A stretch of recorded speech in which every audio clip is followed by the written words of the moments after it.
Kind and gracious Heavenly Father, Lord, we just thank you again this side of eternity for all your many blessings, Lord. We're thankful for this great county and what it stands for. And Lord, we're thankful for the leadership of this county. And Lord, we ask that you just bless them, let them make the right decisions. And Lord, we're thankful for the employees of the county and how great they are and the good work that they do.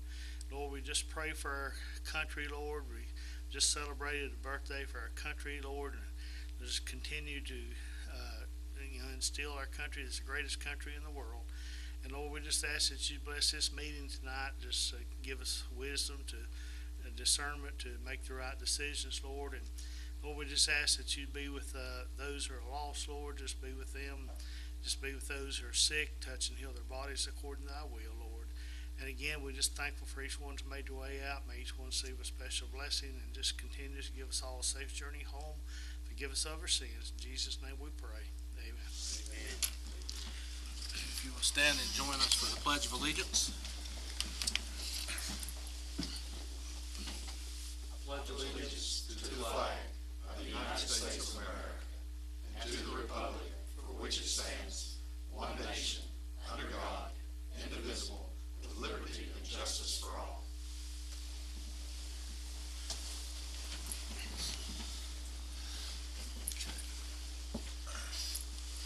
All right, appreciate everyone coming out this evening. Got a small number, but a powerful number, so that's good.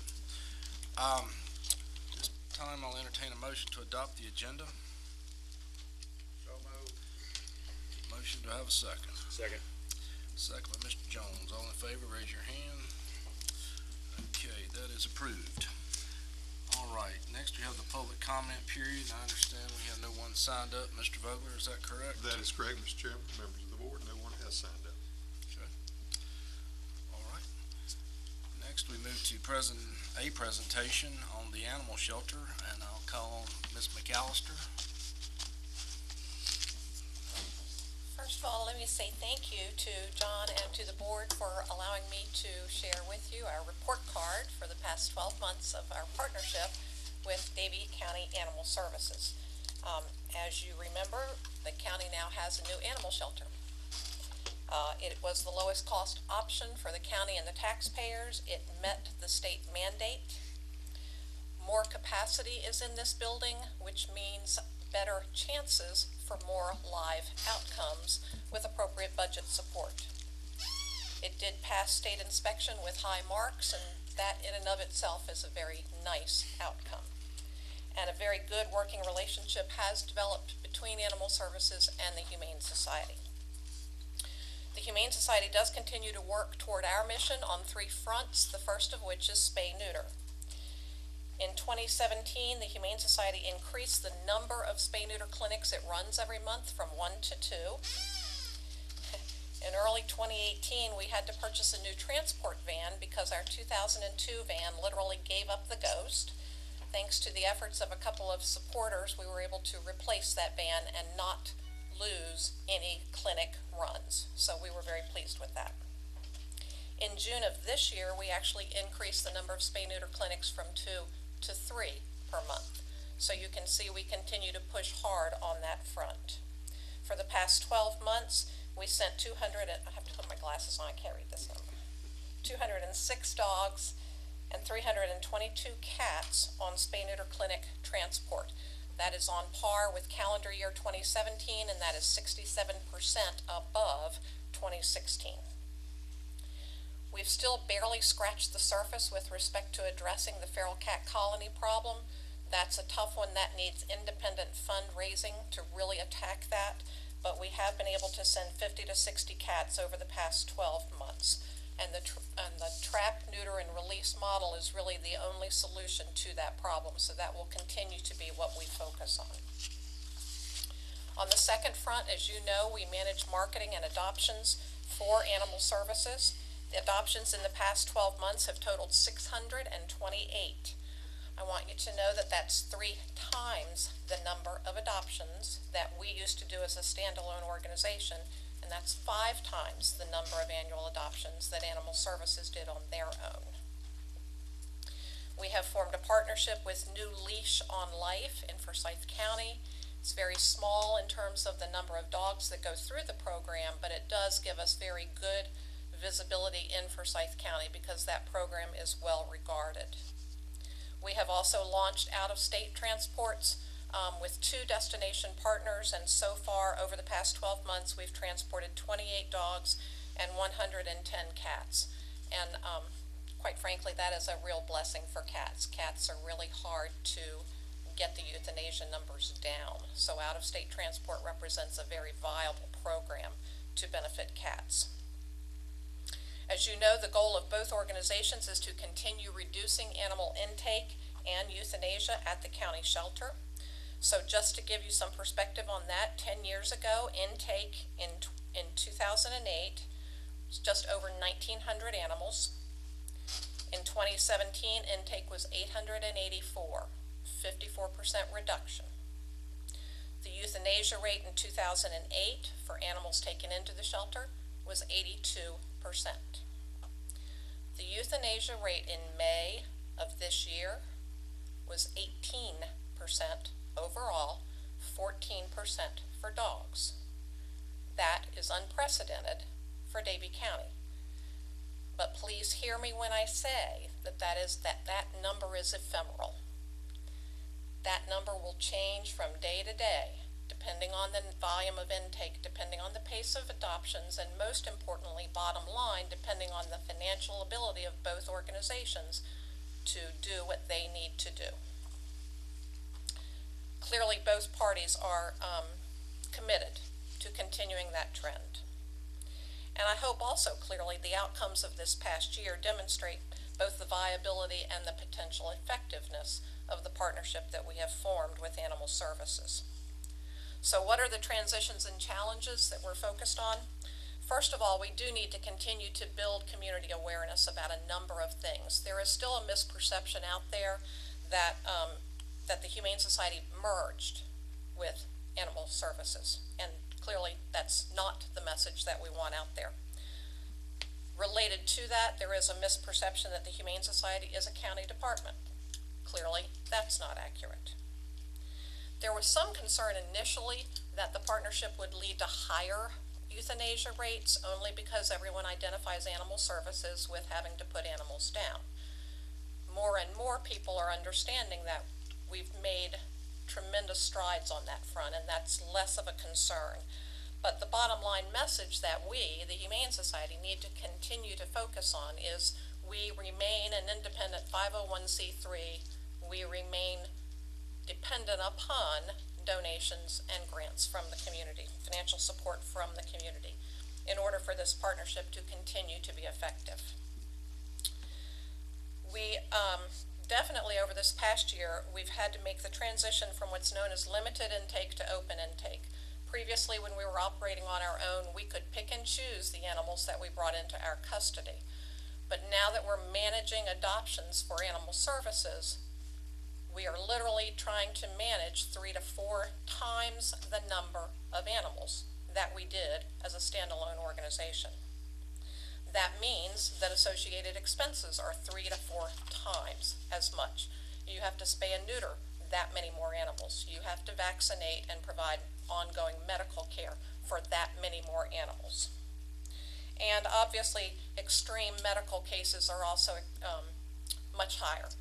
So previously, if the animal shelter took in a dog with a broken leg, the Humane Society would not have pulled that animal. This past year, we've been taking care of situations like that, but they're very expensive situations. Fundraising on our part has not caught up to this higher level of expenses, so we absolutely know that this needs to be our focus in the year ahead. There is also a transition in leadership of the Humane Society. Jane McAllister has stepped down as president. Will continue as a volunteer. But my board, the board and staff are both very strong, and they are ready to move forward. So in summary, we remain committed to our mission. We continue to forge community partnerships because that's how our impact grows. And we continue investing in programs to save the lives of abandoned dogs and cats. And quite frankly, we also remain, I think, very good stewards of the monies entrusted to us by our donors and by the county. So I thank you, and I invite any questions you might have. That's a great report. Anyone have any questions for Ms. McAllister? Thank you. Appreciate all your work. Thank you.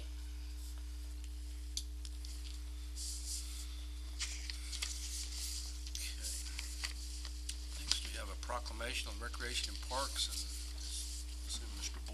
Moore is going to present that. I'll come up and Mr. Moore can come up as well, Mr. Chairman.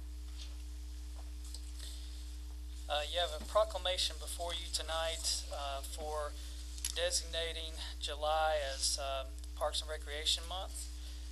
I'll read the proclamation and ask Mr. Moore to come up and hand this to him. We'll obviously get a signature from our chairman, and Mr. Moore, you can take this back to your staff as well.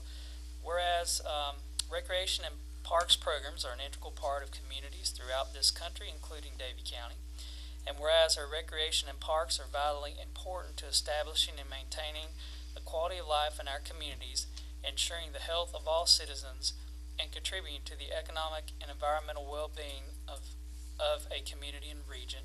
And whereas recreation and parks programs built to enrich healthy, active communities to improve the mental and emotional health of all citizens. And whereas recreation and parks programs increase a community's economic prosperity through increased property values, expansion of local tax base, increased tourism, and the attraction and retention of business, and also crime reduction. And whereas our natural recreation and parks areas ensure the ecological beauty of our community and provide a place for children and adults to connect with nature and recreate outdoors. And so the House of Representatives, as well as the County of Davie, sees the benefits derived from recreation and parks and the resources, and via this resolution and proclamation today, that the Davie County Board of Commissioners recognizes July as Parks and Recreation Month in the County of Davie, dated this date. As Mr. Moore comes up, I just want to thank him and the program and our advisory board for what they've done and the time that they've committed to our recreation and parks programs. We've grown programs since receiving and creating this department. I'm very proud of the work that they've done and the work that's gone into planning into our new park. So, Mr. Moore, thank you for all that you and your staff have done for the citizens of this county. Thank you, sir.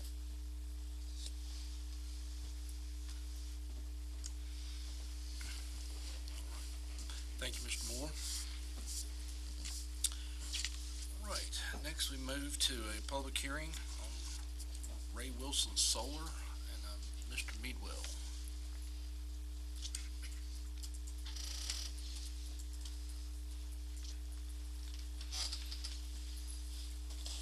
Thank you, Mr. Chairman, members of the board. Before you tonight, you have zoning map amendment 02-18, Ray Wilson Solar, LLC. This is a request to rezone 44.86 acres from residential agricultural to special purpose SP. The subject piece of property is located along Potts Road, across from 193 Potts Road, and approximately 350 feet from the intersection of North Carolina Highway 801 South.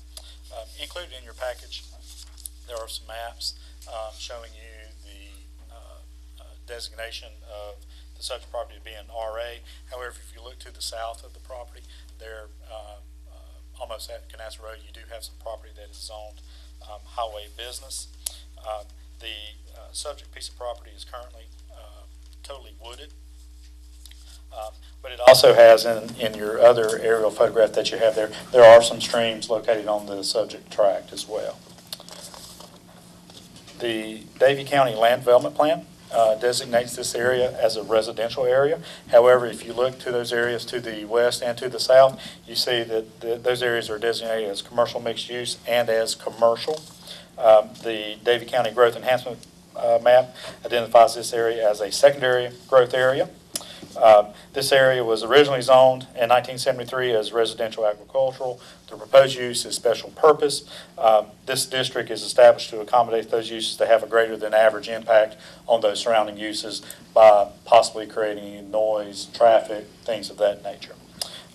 This district also has certain dimensional requirements. This district has to have a minimum of 25 acres, an increased front yard setback of 100 feet, as well as probably the most important thing is additional buffering that is required for the district. Access is also looked at with this type of zoning district. Either one has to be adjacent to a major or minor arterial type road as identified on the Davie County land transportation plan, or for a solar type use that it has to have that access to a state maintained road. But probably the biggest component of this district is that if the board recalls that there was a community meeting is required before the planning board meeting, before this can proceed on. And in your packages, you see that there were actually 2 meetings held for this specific request. Utilities, public water, and septic would be available to the site. As I'd already mentioned, Potts Road is a NCDOT maintained road. I briefly touched on the growth enhancement strategy and the land use plan. Although the site is not 100% compliant with our land use plan, it does meet many of our goals, purposes, and our objectives that are outlined within our 2 different plans. Issues to consider that the board may not consider any specific use for the property, but all those uses that may be allowed within that district. But also the board should consider the property's potential as a commercial use, the property's potential as a residential use, the streams on site. If the rezoning is approved, the one thing is that any development of the site would still need to go through our project review process, or I'm sorry, our TRC process. We just recently changed that. And whether or not the proposed reclassification is consistent with the overall character of existing development in the immediate vicinity of the subject property. The planning board heard this at their June meeting and voted unanimously to approve by a vote of 6 in favor and none opposed. Action that the board should consider tonight. 1, move that the following statement be adopted in support of a motion to approve. The amendment promotes the public health, safety, and general welfare, is consistent with all applicable adopted plans, and considers the action to be reasonable in the public interest. The said approval furthers the goals, objectives, actions, and policies of the growth enhancement strategy because it is in harmony with the surrounding area and uses. The land development plan is amended to match that adjacent designation to reflect this approval to fit within the county's future land use plans as it integrates within the land use fabric of the county by limiting rural areas to generally accepted uses that protect the character and quality of life of the county's environment, reducing land use incompatibilities and ensuring adequate public facilities. 2, move that the following statement be adopted in support of a motion to deny that the amendment is not consistent with those different plans or growth things like that, and those would be based on the reasons that you may choose. Or 3, defer the amendment for additional consideration. I'll be more than glad to answer any questions that the board may have for me at this time.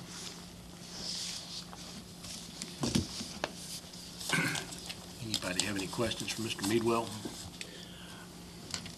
The only question I have is, in the context of the broader issue of the potential of the farm shutting down, whatever the solar farm. Yes.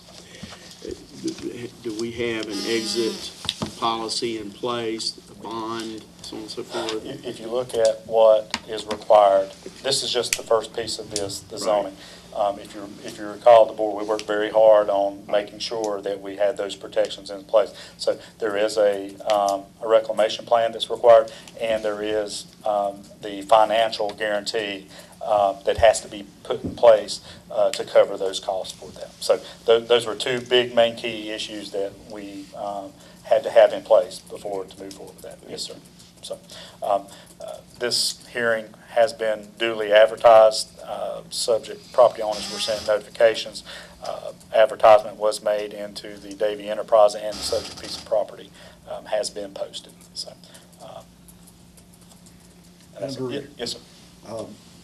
Looking at the map there, it doesn't appear there's much of a buffer, even though you do have setback. Is there a buffer that has to be in place too? That is correct. That is correct. So although you're not, although we're not talking about one particular use, I think just the name of the applicant, Ray Wilson Solar, kind of gives it away.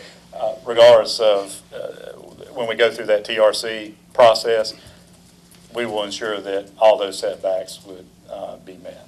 So any of the buffering, landscaping, and things of that nature. And the applicant, they are here, so they if you have more specific questions about their site plan or what their proposed site plan may be, they'll be able to answer that more specifically.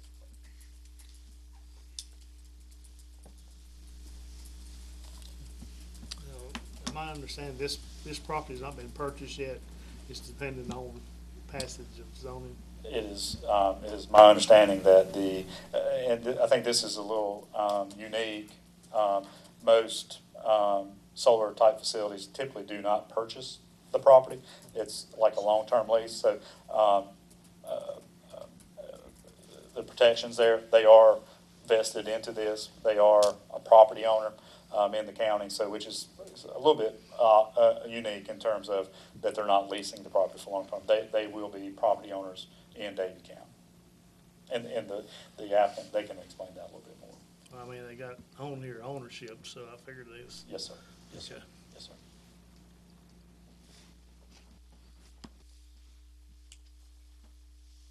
Any other questions for Mr. Meadwell? Okay, thank you. All right, so this is a public hearing, so I will turn it over to Mr. Vogler.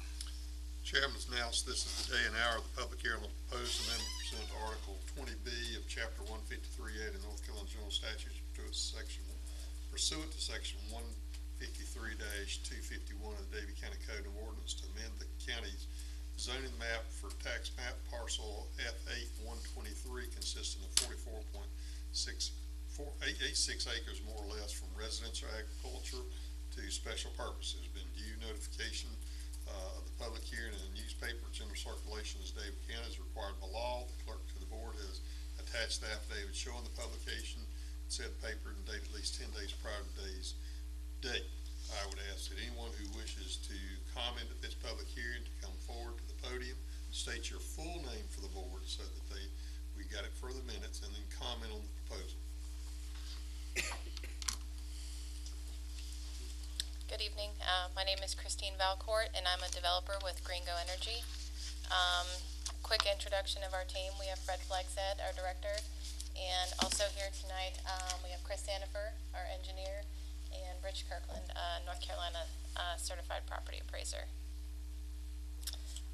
I think Andrew kind of covered all the basics pretty well. As he said, we're looking to rezone this parcel to special purpose to construct a solar farm. And we have adhered to all the ordinances, specifications, and conditions, and intend to follow through once we get to technical review. Just kind of a brief overview. So we're building this will be a 4.7 megawatt solar farm. It will be fixed tilt, so the panels will not be moving. They'll be fixed facing south. We will have access down here off of Potts Road via 801, and we will be applying for an NCDOT permit to access the site. We'll be interconnecting down here at the southwest corner. That is currently a one-phase line, and we'll be upgrading the line to make it a two-phase line. So we will be tapping in as a Duke line. So we will be tapping into the Duke line, and then in turn selling energy to Duke Energy of Carolinas. So we'll meet all the buffer requirements. So the ordinance states an 8-foot opaque fence, so we'll be doing that, as well as utilizing existing vegetation around the parcel, 100-foot setback in the front, 25-foot setbacks on the side, and 40-foot setback in the rear. We did hold 2 community meetings to answer questions, talk to people about the project. First community meeting we had during the day, not a good turnout, so we held the second one in the evening hours. We had a pretty good turnout, and we're able to answer a lot of questions, discuss topics surrounding toxicity, environmental impacts, just how the project, like length of construction, things like that. And, yeah, it was a good meeting.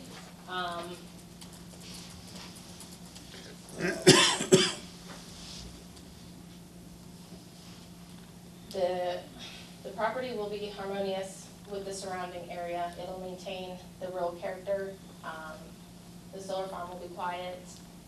There'll be no moving parts or sounds. There'll be no light directed onto the parcel or any surrounding parcels. Additionally, we are maintaining the setback requirements as it relates to noise producing equipment. The transformers will make a low humming sound, so those are all set back at least 100 feet from all the property lines.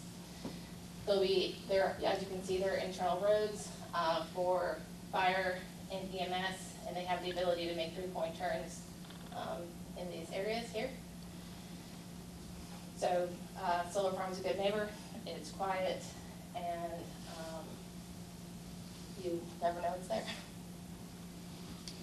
So we have 2 people here tonight to talk more about, in depth about the technical and engineering aspects, and then someone to discuss property values. We hired someone to perform an analysis and determine if there was any impact to adjacent property values, and he'll be able to discuss that a bit more in depth. All right. Anyone have any questions about? Yes, ma'am. If you don't mind, Mr. Chairman. Yeah. Looking at that, is there any provision, I guess the owners, future owners are here, Oh, yes, we actually have the realtor here representing the sellers. is anybody that is associated with this going to live on the property or live near it? So Ray Wilson Solar will be purchasing the property, so no one will be living on it. The owners are selling it in its entirety, so we're not subdividing it or anything like that. Okay, so it's bought solely for the purpose of a solar farm. Yes.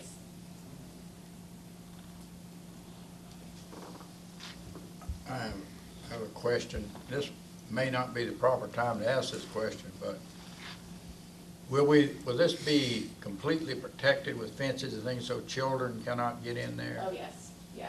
So per your ordinance and National Electric Code, we have to secure it with a fence. So there'll be an 8-foot high fence around the entire perimeter, and it will be locked.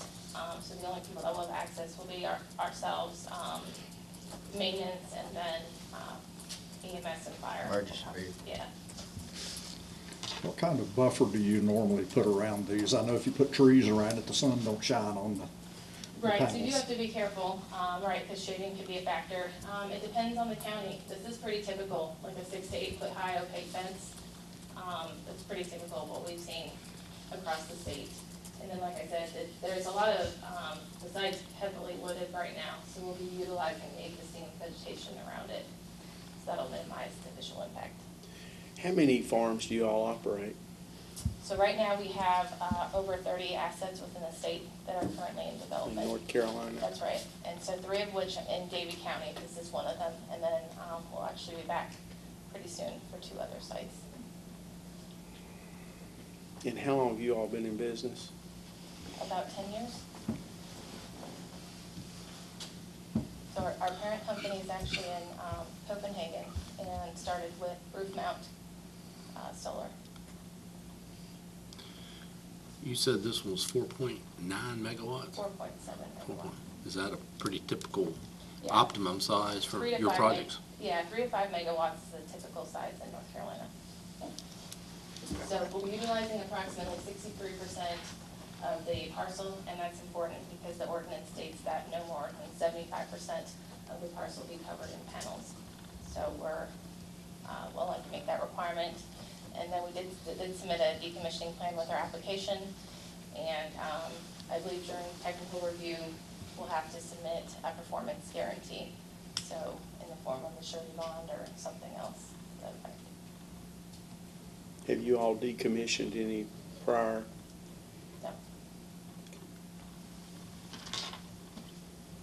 I have one other question, this just, and then, how much, how much power does this generate compared to how much power is used in Davie County in a day? What's the percentage? I'm not sure, but, our engineer will be up here and he could probably Okay. answer that a bit better. Okay, any other questions for Ms. Valcourt? How much, did you have any opposition when you met with the neighbors? People, I think, were more curious than anything. There were some, I think people had some misunderstandings maybe about what the solar farm was, so we brought a lot of material, and kind of clarified people's questions. For the most part, people seemed generally interested and supportive, thought it was a good idea, clean source of renewable energy.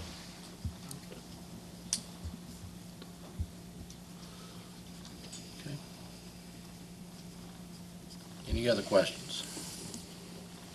Do you mow or provide maintenance on a regular schedule so Yeah, it that's a great stays? question. We do, so we'll enter into what's called an operation and maintenance agreement, with the contractor, and they'll come out probably about once per month, to maintain the vegetation, so mowing underneath the panels so the grass doesn't grow too high.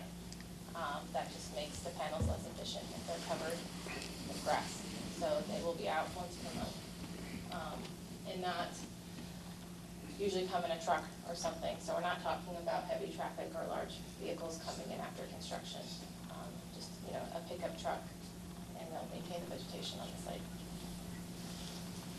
And then in terms of cleaning panels, usually just water. So we don't use anything, no chemicals, nothing abrasive, that would actually ruin the coating on the panel.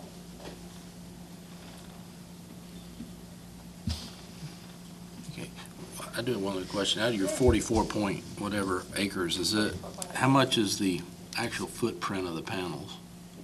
63%. 60, okay. Thank you. You're welcome. Any other questions?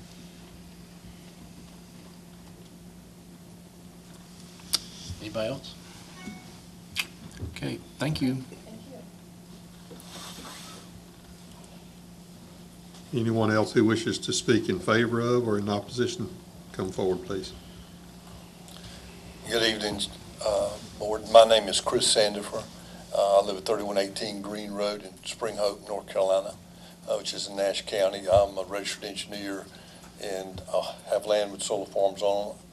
Also a contractor. I install these, the medium voltage portions of it. So I'm serve on the Nash County Planning Board, and we've approved 36 of these utility scale so far. And just to give you, I just want to tell you that this farm will not materially endanger the health and safety of the residents of this county. There's no new technology here. Technology for the solar panels has been around over 50 years. There's no documented negative effects for those. The transformers that will be used to match the voltage from the output to the utility are the same type of transformers that are around this building, that serve this building, made by the same people in the same factories. And there's an inverter, which is an electronic piece of equipment that, converts the DC that comes out of the panel into the AC that is used for to power this building. So there's nothing here. There's nothing toxic. There's nothing that would materially endanger the health and safety. No flammables, no noise. The product line would not be discernible. There's no smells. There's no dust. It's a very quiet, stable type of energy production that will help, stabilize the prices for Duke will be the customer for this and help stabilize their rates. There's no coal ash. There's no drilling for fracking.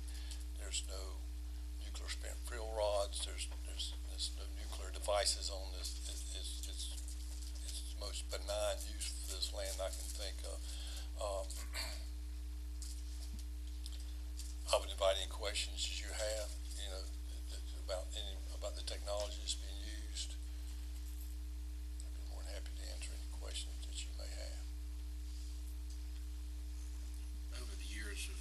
we've seen these come before us, we've asked the question, and we've never got a clear answer, at least I don't think. What's the life of one of these panels?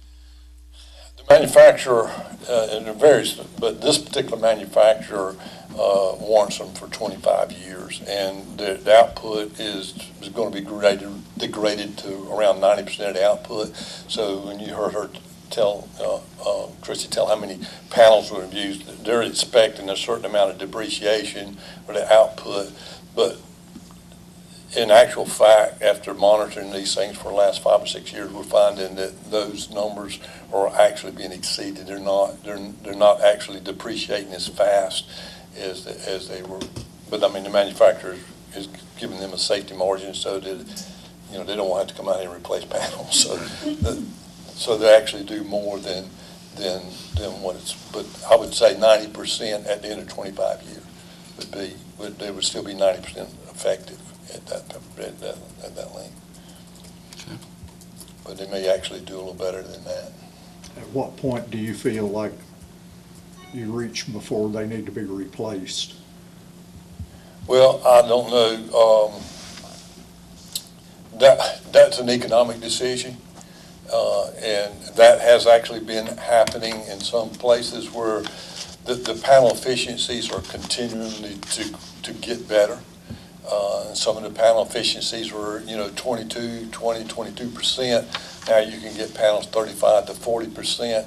So you're getting a lot more output for the panel. So that's an economic decision. If you can, based on your agreement with the utility, if you're limited to 5 megawatts or 4.7 megawatts like this one, that's what their purchase power agreement is going to be for.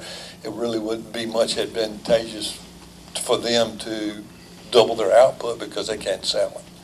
But, I can't say in 10, 20, 50 years, some number of years from now, the demand for electricity, the way I can't predict the future, my crystal ball is no better than anybody else's, but I could see the utility desiring more output and they could repanel it at that point. If you get a 50% efficient panel in 20 years and they wanted 10 megawatts, then they could repanel if it made economic sense. Does that answer your question? Somewhat, but not totally. If your panels are depreciated down to 50%, is that a point where you would want to upgrade or repair or replace? I would suspect so, but that's going to be an economic decision. They probably have a 25-year or probably a 15-year. Is that correct? Purchase power agreement, 15 years. 15, yes, sir. Yeah, so they have 15 years. So after that, they're going to have to negotiate with the utility, and if the utility's rates are way down, then it may not be financially feasible to do it. But in 15 years, these things are still going to be putting out 95%. So that's not the problem. I don't know. It had to be at least 50 years probably to get down to 50%. So I don't know what the rates may be or what the cost of panels may be in 50 years. I just don't.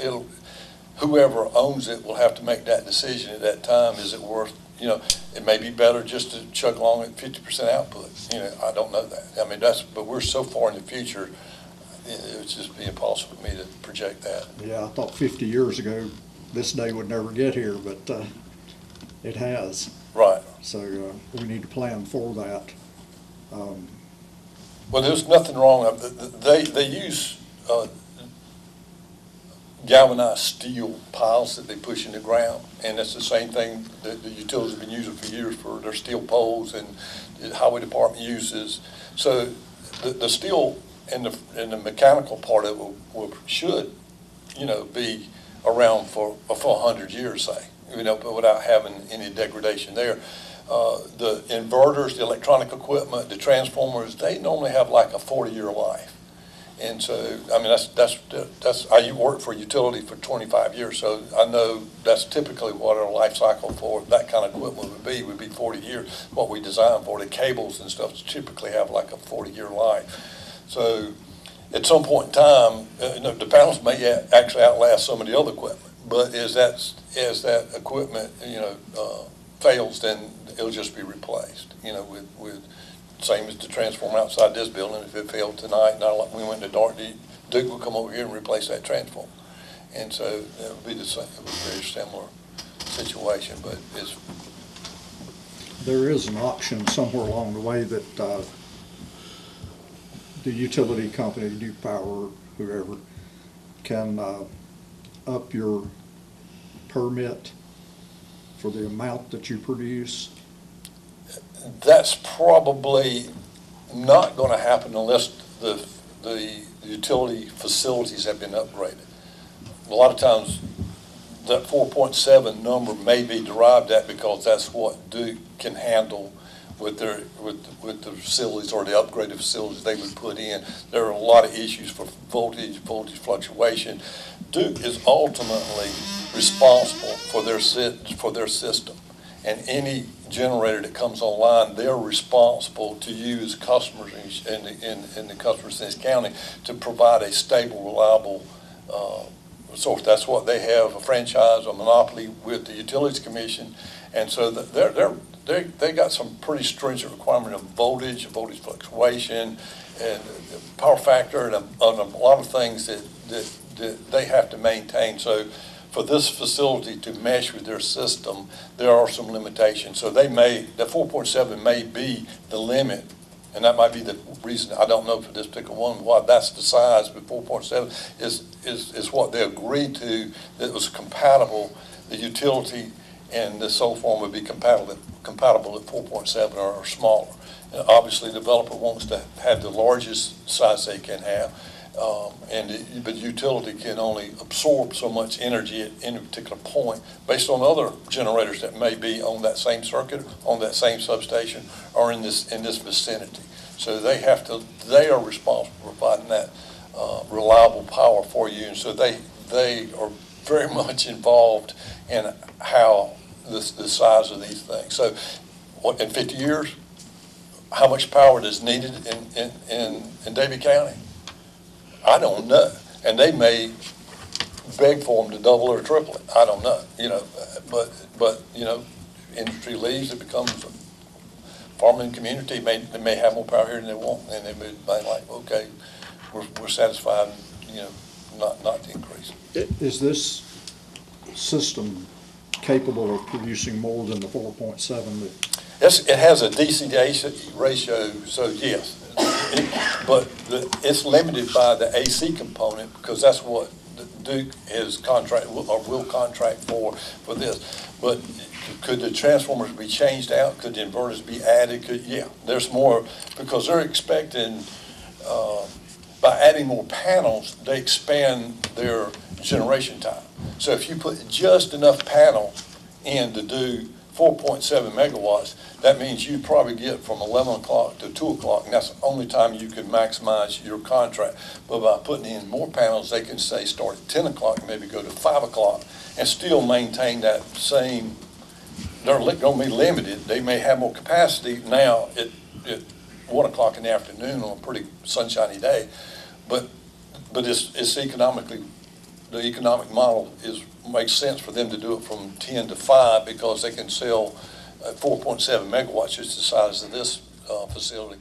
They could sell more kilowatt hours, more megawatt hours for longer periods during the day. And it's in the wintertime when the sun is lower in the sky, that also would expand their ability to produce that 4.7 megawatt hours. You know,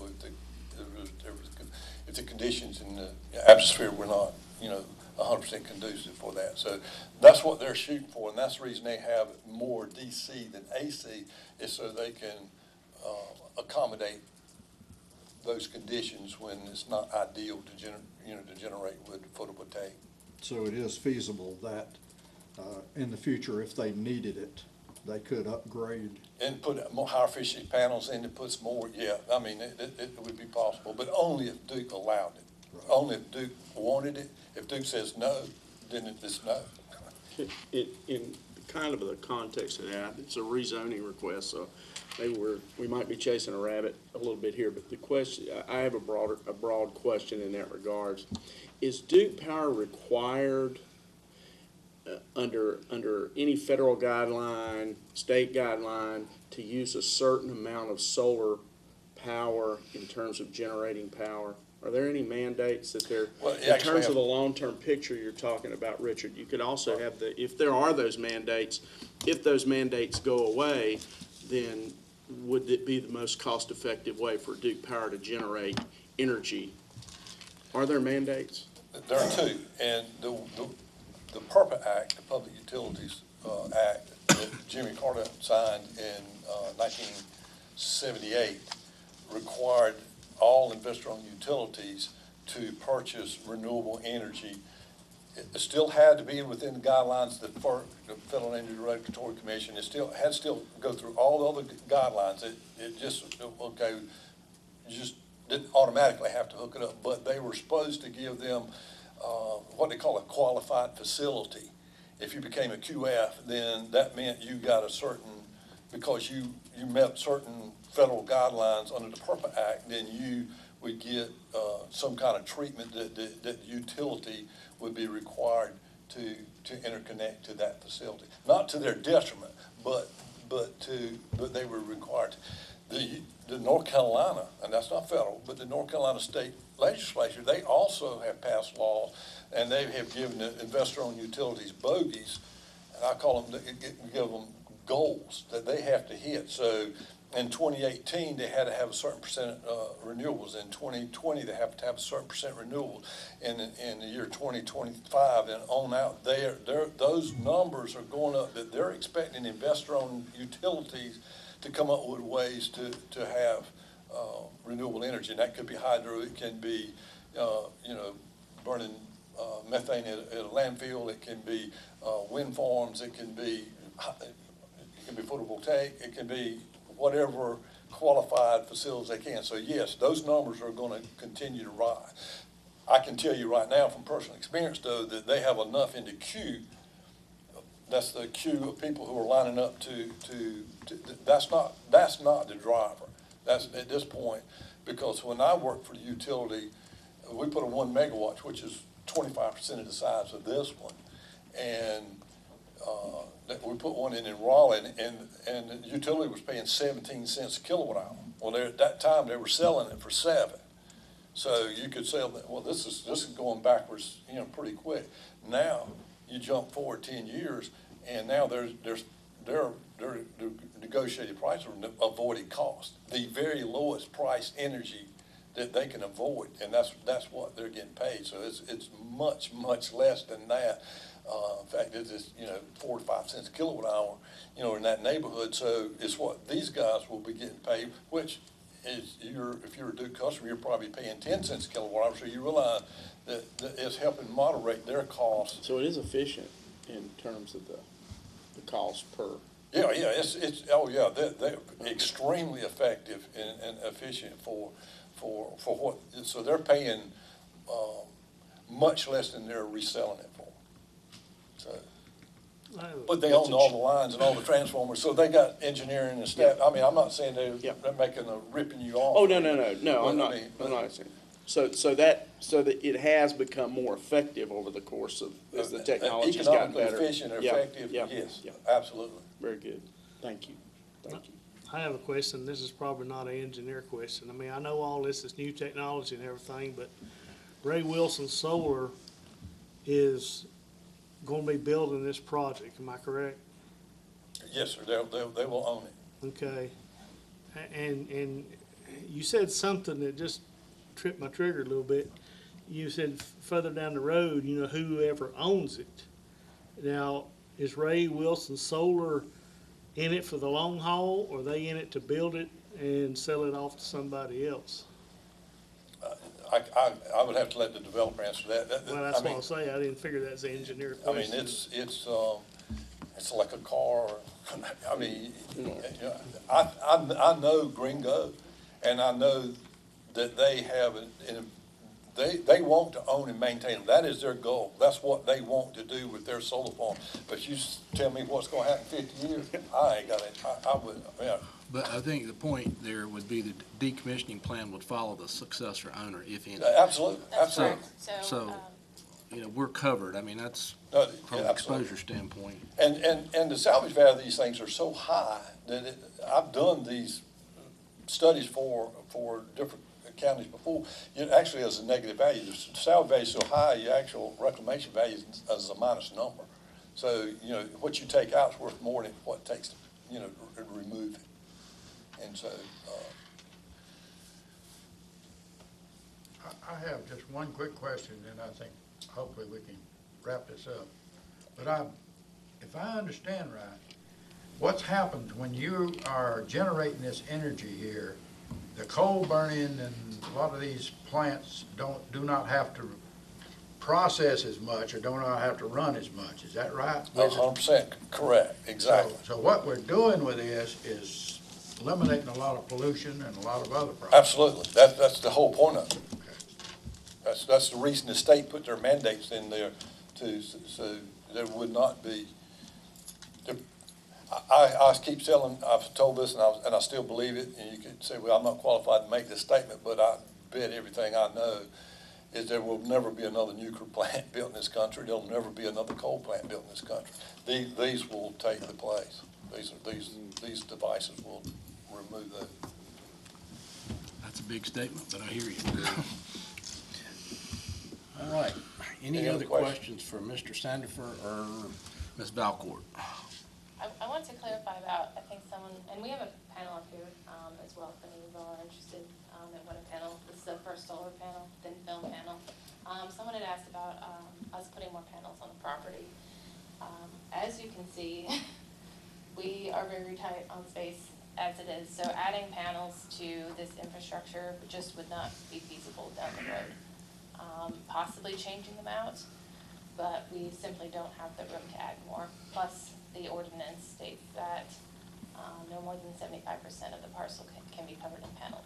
So there's kind of that built-in buffer, if you will. We can't just keep, the parcel is finite. We can't just keep adding panels. First Solar also does offer a recycling program. So these can be recycled. 90% of the glass can be recycled and 95% of the PV material is recyclable. So they've been operating that recycling program for a number of years. And so these can be recycled and disposed of in a landfill as well. One quick question, kind of in the context of Richards, and I'm done.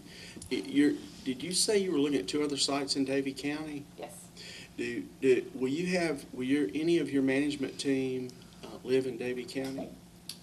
Management team, our operations and maintenance team.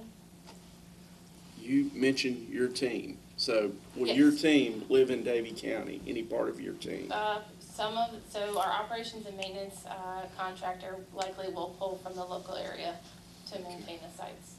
So I won't live in The Davie maintenance County. people? Yeah. Okay. You say you won't live in Davie County? I don't live in Davie County. I actually Yeah, live- did you say you won't live in I Davie County? can't. Shame on you, shame on you. We're a very friendly county. Well, there's a reason. My husband's actually, he's stationed at Fort Bragg, so it's just not feasible for us. All right, your excuse. Thank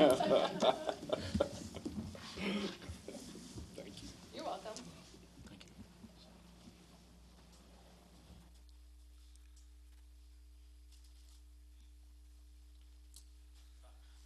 Good evening.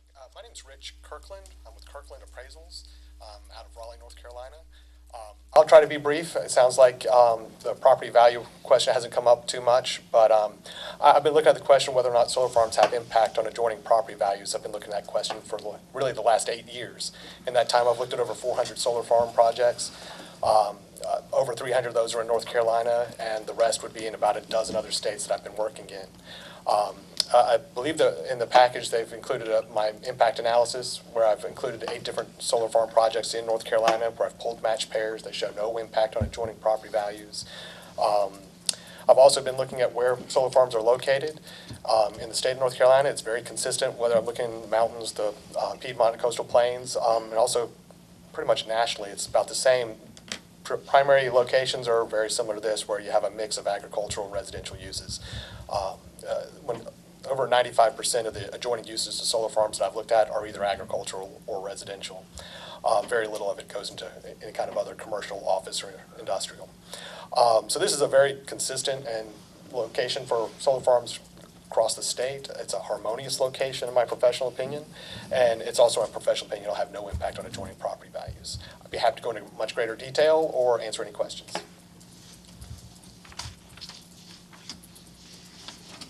I do have one more question, if you don't mind.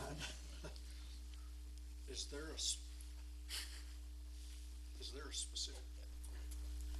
a specific reason that y'all went for a general zoning instead of a specific for this use only? That is not a question for me. I'm going to let Christine handle that one. So the ordinance provides, that we would have to rezone to the special purpose, so that's the only place where solar is actually allowed in that, within that zoning classification.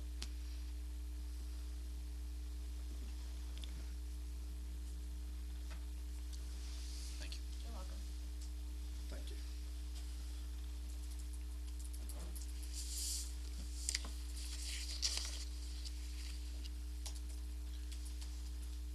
Mr. Chairman, seeing no one further coming to comment, I would now turn the public hearing back into the board chair, closing the public comment section of this public hearing, providing the board the opportunity to discuss among yourself what, if any, action you wish to take in regards to this matter. Okay. Could we ask if the easel be cleared? All I can see is, see what I'm looking at there. There we go. Yeah. Maybe we should put that back up. Okay, at this point, thank you for that. At this time, we'll declare the public hearing closed. And anybody have any questions, or open the floor for discussion amongst the group?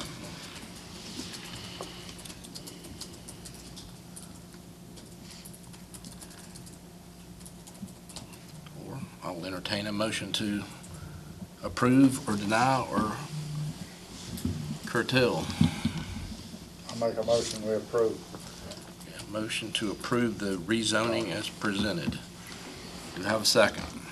Second. Second. Any further discussion? Seeing none, all in favor, raise your hand. The rezoning is approved 5-0. Thank you. All right. Next, we move to the consent agenda, which was like normal, fairly lengthy. Trust everyone's had a chance to look at that. Has anyone got any questions? Or Mr. Eller, do you have any comments on any of that? No, sir, I'll cover some in my update for you when it gets to me, but nothing on consent that, unless there's any questions by the board. Any questions? Seeing none, entertain a motion to approve the consent agenda. So moved. Motion, do I have a second? Second. Second. Any further discussion? Seeing none, all in favor, raise your hand. The consent agenda passes. Thank you. Okay, next to move to the county manager's report. Mr. Eller. I'll be quick, Mr. Chairman. As I've noted to you in some of your updates, we continue to move forward our capital improvements in the county. This building in particular, you see today, we got some temporary setups here, and we'll continue to do that through the month of August. We have several last pieces to do in this building. I thank our facility services team for the work that they're doing. Mr. Meadwell for helping lead that effort. So work is moving along. We hope that you'll be pleased with everything in this building once we're finished. In addition to that, we're also seeing some gains from our Health and Human Services consolidation work that continues. We've had 2 board meetings now, and I just want to pick out a few highlights for you that I think you'll be proud of. So out of 12 submissions for community health assessments across the state for this submission cycle, only 3 were approved by the state. Of those 12, and Davie County was one of those 3. So I want to thank Ms. Wright and her team for their work on our community health assessment. In addition to that, you saw last month all the services that and volunteer opportunities that were offered through the senior center. We had several volunteers that put in a lot of man hours this fiscal year. Over 420 volunteers volunteered more than 10,320 hours for seniors in the fiscal year. So we really need to thank our volunteers in Davie County for supporting our senior center, but also the great work of that staff. In addition to that, we did receive a grant from Cardinal Innovations, which I'm very pleased with. We want to thank our representatives from this county on that board to help further some of our child welfare initiatives. And so thanks for all the great work that's happening in our Health and Human Services consolidated world as we continue to move that needle forward. We're also, as you know, after the budget is passed, we're working on our class and compensation market studies. I'll be working with Ms. Moyer as we move that forward to make sure we remain competitive in the region, and also working on some staff development opportunities as well that we're excited about.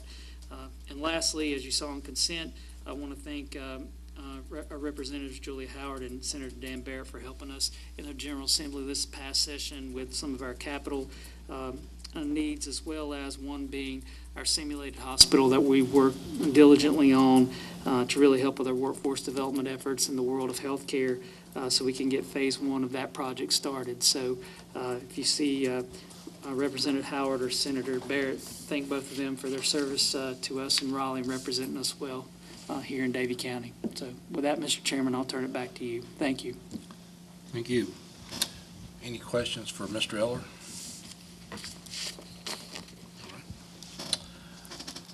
All right. Do we have any old business to come before the board this evening? Seeing none, do we have any new business? Okay.